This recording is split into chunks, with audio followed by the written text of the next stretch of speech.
नमस्कार, बहुत बहुत स्वागत है आप सभी का मुद्दा विशेष में। मैं आप सभी के साथ हाजिर हूं कंचन। मुद्दा विशेष एक ऐसा कार्यक्रम जिसमें हम उन मुद्दों को उठाते हैं जो पूरे दिन एक बड़ी खबर बनती है और आज की स्थिति तो हर किसी को मालूम है। गारंटी पर घमासान क्यों, आज का हमारा विषय भी यही है। स्थिति जो इस वक्त बनी हुई है वो स्थिति चीख चीख कर ये कह रही है क्या बातचीत से हल नहीं निकल सकता था। हम बात कर रहे हैं दिल्ली चलो मार्च की। किसानों की ओर से जिस तरह से दिल्ली कूच की यहाँ पर पूरे हालात दिख रहे हैं उसे लेकर आज हम चर्चा करेंगे।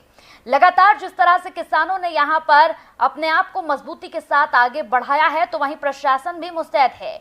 लगातार किसान अपनी मांगों पर अड़े हैं। उनका कहना है कि जब तक मांगे नहीं पूरी होंगी तब तक इसी तरह से अड़े रहेंगे, क्योंकि लगातार सरकार की ओर से सिर्फ आश्वासन ही दिया जाता है, लेकिन जब बात इन तमाम वायदों को पूरा करने की होती है तो सरकार कहीं गायब नजर आती है। देखिए इस पर हमारी खास रिपोर्ट, उसके बाद इस चर्चा को शुरू करें। चुनाव से पहले इस तरह के आंदोलन का क्या महत्व है, ये कुछ ऐसे महत्वपूर्ण सवाल हैं जो हम अपने मेहमानों से यहाँ पर पूछेंगे। हमारे साथ हमारे तमाम मेहमान जो हैं वो भी यहाँ पर जुड़ गए हैं। अपनी चर्चा को यहाँ पर शुरू करते हैं और मेहमानों से आपकी मुलाकात करवाते हैं। अनिल गोयल जी हमारे साथ बीजेपी से जुड़े हुए हैं, बहुत बहुत स्वागत है अनिल जी। अनिल शर्मा हमारे साथ यहाँ पर कांग्रेस से जुड़े हुए हैं, आपका भी बहुत बहुत स्वागत है अनिल शर्मा जी। और हमारे साथ प्रवीण सहरावत किसान नेता भी जुड़े हुए हैं। प्रवीण जी आपका भी बहुत बहुत स्वागत है। सबसे पहले मेरा सवाल यहाँ पर अनिल गोयल जी आप ही से है। आवाज मिल रही है मेरी आपको?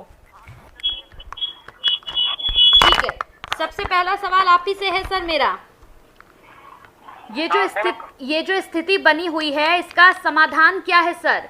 क्योंकि लगातार किसानों का ये कहना है कि बातचीत तो की उन लोगों ने, लेकिन बातचीत होने के बाद भी किसी समाधान तक नहीं पहुंचे और आखिरकार बड़ी जद्दोजहद के बाद, बड़े इंतजार के बाद उन्हें ये कदम उठाना पड़ा। कंचन जी, बातचीत लगातार जारी है। 4 मंत्री एक बार मिले हैं, 2 मंत्री एक बार मिले हैं और नई नई मांग आती है तो उसके अंदर कुछ समय तो लगाना ही पड़ता है। एकदम फैसले नहीं होते। सरकार को कोई फैसला लेना होता तो ये कम से कम सभी स्टेटों से भी उस पर राय ली जाती है, उसका भी फैसला उसके अंदर लागू होता है। रातों रात में फैसले नहीं होते हैं।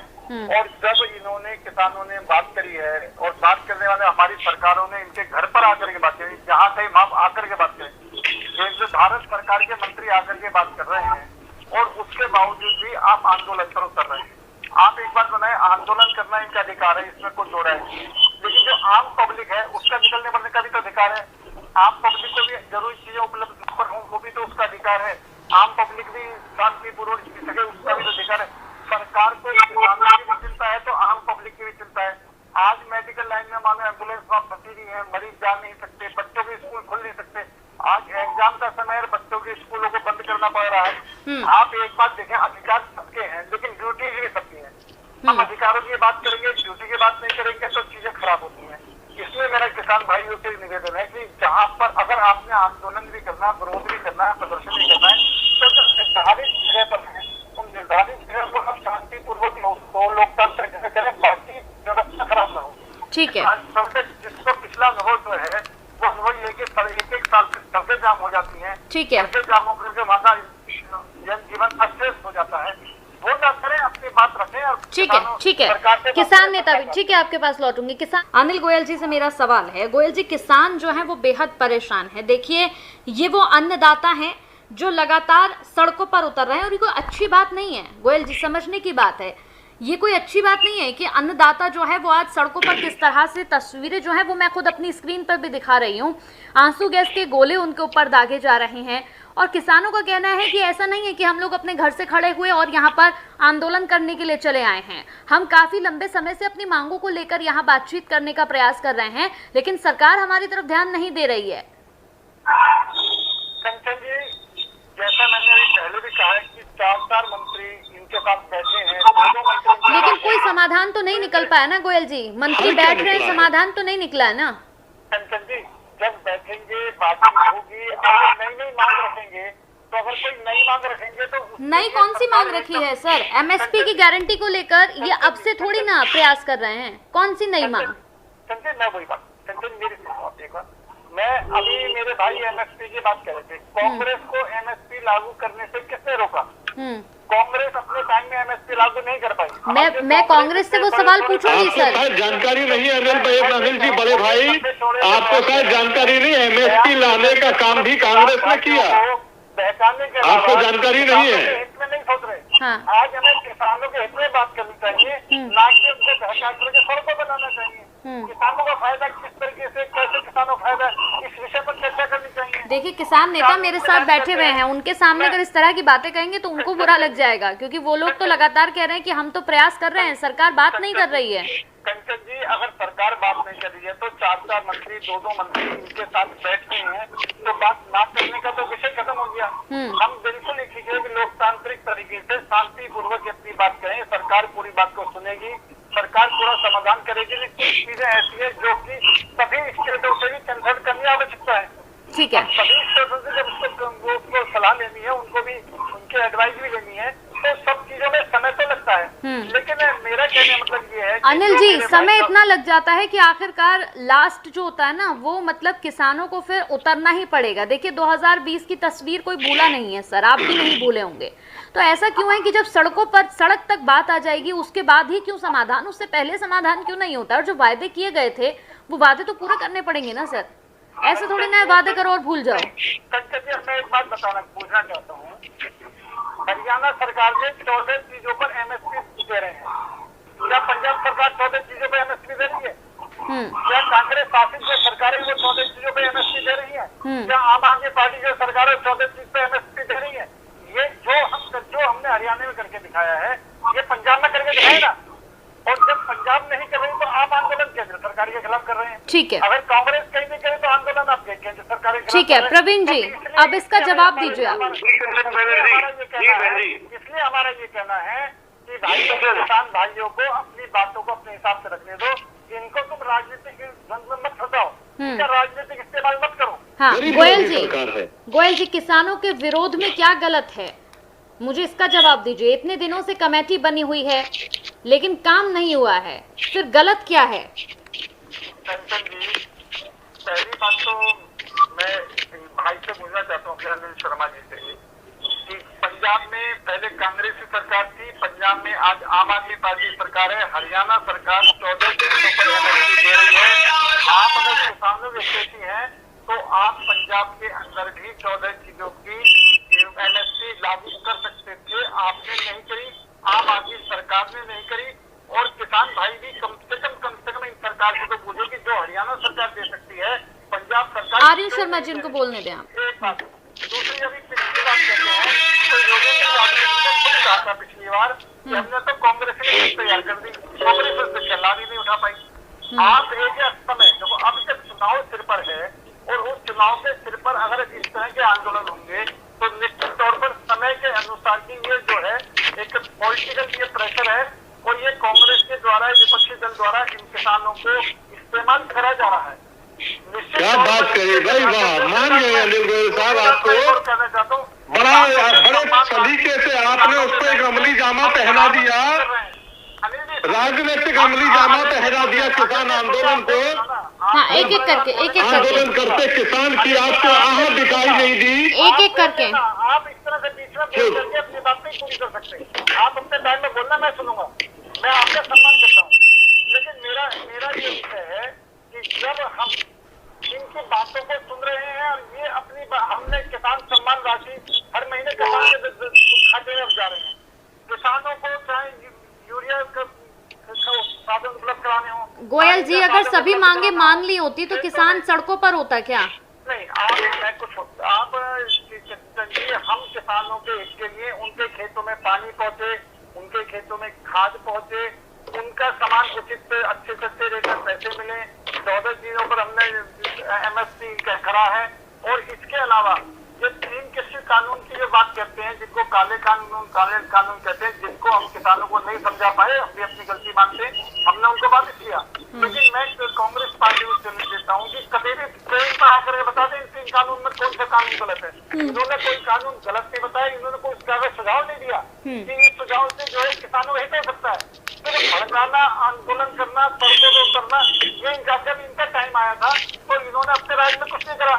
पंजाब में इनकी सरकार थी तो इन्होंने कुछ नहीं करा, आज पंजाब में इनके समर्थित सरकार है तो वो कुछ नहीं कर रही है, राजस्थान में इन्होंने कुछ नहीं करा जब इनकी सरकार आज जब इनकी सरकार है तो ये इन्होंने कुछ नहीं करना, लेकिन जब हमारी सरकार आती है, जो जनता की सरकार है, जो आती है, उसके विरोध में ये चीजों को भड़काने के अंदर लग जाती है। तो इस तरीके से ओछी राजनीति जो हमारी कांग्रेस के विपक्षी दल कर रहे हैं, उनको ओछी राजनीति से बाहर जाना चाहिए। किसानों के हितों की लड़ाई लड़े, किसानों के हित में रक्षित के लिए खड़े, लेकिन लोकतांत्रिक तरीके से सड़कें जाम करके इस तरह से, मतलब जो पिछले अनुभव जो देखे हैं, जो लाल किला कांड हमने पिछला अनुभव देखा है, जो सिंधु बॉर्डर एग्जाम होकर पिछला अनुभव देखा है, ठीक है, वो अनुभव जो है वो देश के हित में नहीं है, किसानों के हित में नहीं है, देश की जनता के हित में नहीं है। इस बात को ध्यान में रखते हुए हम अपनी बात को कहें, ये इनका पूरा अधिकार है, इसको कौन मना कर रहा है? ठीक है, संजय बता सकता हूँ, लेकिन सर अनिल जी, मैं आपको संजय बता सकता हूँ कौन है, ये भी बता सकता हूँ, लेकिन आज आप एमएसपी की जो बात कह रहे हैं कि एमएसपी की गारंटी चाहिए, नहीं, आपको पता नहीं है शायद कि एमएसपी को लाने वाला कौन सी पार्टी थी। नहीं, आप अगर डिस्कस करना चाहते हैं तो पहले तो ये बताइए, सबसे पहले आपको पता एक एक करके सर, ऐसे एक साथ मत बोलिए। मतलब आप बीच बीच में बोल रहे हैं तो उस एमएसपी को तो हम मान रहे हैं, उस एमएसपी को तो रेट बढ़ा करके किसानों को बराबर दे रहे हैं। आप एमएसपी की जो गारंटी का शब्द है वो कांग्रेस ने किसान में क्यों नहीं लागू करा, या जब वो नहीं कर पाई तो जो उनकी जहाँ जब उनकी सरकारें थी, किसानों की आप ऐसी नहीं है, किसानों का आप सबसे ज्यादा विरोधी है। ये बात पिछले आंदोलन में किसानों के आपने साबित कर दिया, किसानों को आपने आतंकवादी तक कह दिया, आपने किसानों को किस प्रकार से परेशान किया है। किसानों को लेकर भी राजनीति आप लोग अगर करेंगे तो काम नहीं चलने वाला है, गलत बात है। आप 750 किसानों की हत्या की है आपने, तब जाकर कहीं बड़े आंदोलन के बाद, ठीक है, तब बड़े आंदोलन ठीक है, के ठीक है, बाद और किसानों को आपके ठीक है, ठीक है जी। राहुल गांधी ने एक और ऐलान कर दिया, अगर आपने सुना हो, उन्होंने अभी एक बयान दिया, उन्होंने कहा कि अगर हमारी सरकार आती है तो एमएसपी गारंटी देंगे, वादे पूरे किए जाएंगे, किसानों से जो वादे सरकार ने किए हैं, जो आप लोग पूरे नहीं कर पाए हैं, वो कांग्रेस पूरा करेगी। आज से 10 साल पहले भी कांग्रेस की सरकार थी, और जब से देश आजाद हुआ है अधिकतर समय में कांग्रेस की सरकार रही है। अगर ये किसानों के हित में काम करते तो इन्होंने कर गए होते। आज इन्होंने किसानों के हित में काम नहीं करा, सिर्फ किसानों को भड़काने के लिए काम कर रहे हैं कि अब जहाँ पर इनकी सरकारें हैं वहाँ पर एमएसपी लागू नहीं कर रहे हैं। इससे साफ दिखाई देता है कि ये सिर्फ किसानों को भड़का रहे हैं, किसानों को बहका रहे हैं, किसानों का इस्तेमाल कर रहे हैं। और किसान भाइयों से भी निवेदन है, जो आज राहुल गांधी ने बोला, उनसे जहाँ पर तुम्हारी सरकारें हैं या जहाँ पर तुम्हारे गठबंधन की सरकारें हैं वहाँ पर आप एमएसपी लागू करो, किसने उन्हें रोका है? हम उनके पास मानने को किसानों के हित में बात कर रहे हैं, सिर्फ किसानों के हित में बात नहीं कर, सिर्फ किसानों को बहकाने के बाद बात कर रहे हैं, किसानों को भड़काने की बात कर रहे हैं। अगर वो ईमानदारी से किसानों के साथ हैं तो जहाँ जहाँ पर उनकी सरकारें हैं, जहाँ जहाँ पर उनके गठबंधन की सरकारें हैं, वहाँ पर वो एमएसपी लागू क्यों नहीं करा रहे हैं? अब वो वहाँ पर लागू करा दिए, हम जब आएंगे जो करेंगे, जहाँ तुम हो। किसानों को क्या समझा हुआ है आप सभी लोगों ने, मतलब कोई राजनीति की चीज है गोयल जी? ऐसा नहीं है, लेकिन जो चीज है, ये तमाम पार्टियों ने किसानों को समझा क्या हुआ है, चाहे आप हो चाहे कांग्रेस हो, कोई राजनीति की चीज है? कंचन जी, हमें देखो कुछ चीज ऐसी होती है, सभी स्टेटों से सलाह करनी पड़ती होती है, सभी स्टेटों की राय लेनी पड़ती है, तब कहीं ना कहीं कोई कानून बनता है। जो मैंने आपको, लेकिन अगर कोई भी स्टेट अपना कानून बनाना चाहे, उसको किसी स्टेट से परमिशन लेने की जरूरत नहीं है। अगर पंजाब के अंदर चाहे तो उन्हें किससे परमिशन लेने की जरूरत है? पंजाब में एमएसपी लागू कर सकते हैं, कर्नाटक में एमएसपी लागू कर सकते हैं, जहाँ पर इनकी सरकारें वहाँ पर एमएसपी लागू कर। चलिए जवाब दीजिए शर्मा जी। सरकार हमने एमएसपी लागू कर दी, बाकी अरे भैया, हरियाणा का केवल गीत गाते रहे, मध्य प्रदेश में आपकी सरकार, राजस्थान में आपकी सरकार, उत्तर प्रदेश में आपकी, छत्तीसगढ़ में आपकी, कई अन्य राज्यों में आपकी सरकार, किसानों की आत्महत्या रोकने में आप नाकाम रहे। इससे पहले तो आप वायदे कर चुके हैं कि यही तो दिक्कत है, आप लोग एक दूसरे के ऊपर आरोप लगाते रहते हैं। अनिल जी, राहुल गांधी जी ने सूचना, अरे सुन लीजिए जरा, अनिल जी अभी राहुल गांधी का हम देंगे, मैं करूँ जहाँ पर तुम्हारी सरकार बात दे दो। अरे अब सुनना भी सीख लीजिए, आपकी सरकार की नाकामियां गिना देता हूँ आपको। आपको शायद आंकड़े नहीं पता, केवल एक एक करके रद्द कर दो आप आते हैं, उतनी ही बातें आप बोलना जानते हैं। राहुल गांधी जी, ठीक है, एक एक करके, ऐसे नहीं। गोयल जी रुकिए, एक एक करके। आंकड़ों पर बात करना आपको आता नहीं है। किसान, मोदी सरकार में किसानों की आत्महत्या बराबर हुई जैसे कर्ज का बोझ, फसलों की बर्बादी, सामाजिक समर्थन प्रणाली में कभी 2014। सुनिए, नहीं आप सुन लीजिए, भड़का आप रहे हैं। आपने 10 साल में किसानों की हत्या करने के अलावा दूसरा काम नहीं किया। जब हमने गोयल जी, राजनीति का मुद्दा नहीं है ये सर, ये तो ऐसा मुद्दा है जिसमें किसानों के साथ आप लोग को खड़ा होना चाहिए। पहली बार नहीं हो रहा है देश में, ये तस्वीर मैं पहली बार नहीं देख रही हूँ, ये आप जनता को पहली बार नहीं दिखा रही हूँ, और ऐसा भी नहीं है कि आप पहली बार देख रहे हैं, ये पहले भी देख चुके हैं आप। क्या किसानों के साथ राजनीति होने देगी बीजेपी की सरकार? ये सरकार किसानों के साथ राजनीति होने देगी, या फिर बैठकर इनसे बातचीत होगी, सलाह मशवरा होगा और इनकी मांगों पर ध्यान दिया जाएगा? या जैसे वायदे पहले किए गए थे उन वायदों को पूरा नहीं किया गया था इस बार भी, क्योंकि इस बार किसान लग नहीं रहेंगे, किसी तरह का आश्वासन आप लोगों से लेंगे? किसानों के हित में काम होगा, किसानों के हित में बात होगी, किसानों के हित में ही सब काम होना है। इसके अंदर कहीं से कहीं किंतु परंतु नहीं है। हम किसानों को आय दुगनी करने के लिए प्रतिबद्ध हैं। किसान समृद्ध होगा, देश समृद्ध होगा। हम इसके अंदर माननीय नरेंद्र मोदी जी जमीन से जुड़े हुए व्यक्ति हैं, वो किसी भी कीमत पर अपने किसानों को कमजोर देखना नहीं चाहते। ठीक है, लेकिन मैं जो एक पक्ष कहना चाहता हूँ कि अभी हमारे कांग्रेसी भाई ने कहा है, आप क्योंकि जब संसद प्रधानमंत्री नरेंद्र मोदी ने मंच से एक और बात कही थी, बोला था कि मेरे लिए 4 जातियां हैं, मैं उन 4 जातियों पर ही काम कर रहा हूं, जिसमें किसानों का नाम भी जोर जोर से लिया था। लेकिन इस बयान के कुछ ही दिन बाद देख रहे हैं हम स्क्रीन पर सर, मैं जो प्रधानमंत्री जी ने कहा कि किसान भी उन्होंने एक जाति माना है कि हम पूरा किसान एक है, हम उसके उत्थान की बात करते हैं, हम उसके उत्थान के लिए काम करेंगे और उसके उत्थान के लिए चलिए उम्मीद करते हैं कि आप लोग काम करेंगे। हाँ, मैं सिर्फ एक क्वेश्चन कब काम करेंगे? सरकार जानने वाली है, सरकार कब काम करेंगे? पूरे 10 साल निकाल दिए, 2 कार्यकाल हो गए पूरे, 2 कार्यकाल पूरे हो गए, ठीक है, बजट भी हो गया, आखिर कब करोगे? काम कर रहे हैं, इनका काम नहीं करना, सिर्फ किसानों को बहकाने के लिए कोई काम। बस आप लोग के पास एक यही बात है कि कांग्रेस जो है वो सिर्फ बहकाने के लिए बैठ गई है। ठीक है, ठीक है, चलिए बहुत बहुत शुक्रिया आप सभी लोगों का हमारे साथ जुड़ने के लिए। प्रवीण जी बहुत बहुत धन्यवाद, आपने अपना कीमती समय दिया, आप बैठे हमारे साथ चर्चा की आपने, बहुत बहुत शुक्रिया। कांग्रेस के प्रवक्ता का भी बहुत बहुत शुक्रिया, और हमारे साथ बीजेपी से अनिल गोयल जी जुड़े थे, उनका भी बहुत बहुत शुक्रिया। तो गारंटी पर घमासान, सरकार बनाम किसान, आज पूरे दिन की तस्वीरें यही रही टीवी।